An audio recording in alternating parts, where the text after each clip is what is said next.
Hey, how's it going, guys? Assad here, and you're gonna learn about has method in reflected objects. It works like the in operator as a function, the in operator like that. So what it does is what we're gonna do is create a const, name it as object1 equals. Inside that, what we're gonna do is property 1 and give something like 42. I always give 42. That's weird. It makes sense. Reflect dot has. Now when we do that, the it looks like the in method, object 1 dot, oh fuck, what I did now. Yeah, object 1 and passes a string property 1.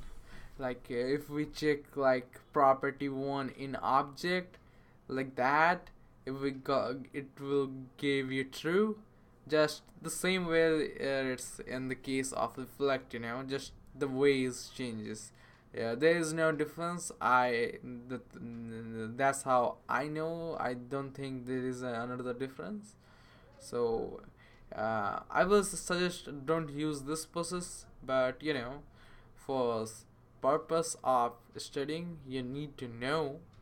So yeah, what the heck.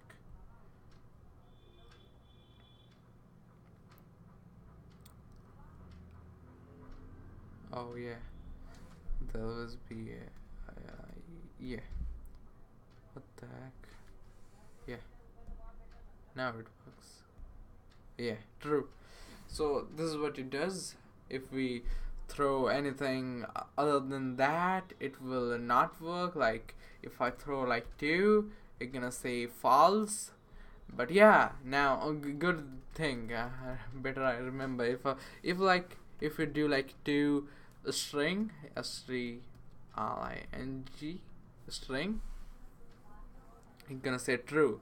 Why you say? Because every object has this property. Every constructor, every object has this properties like dot length, dot anything.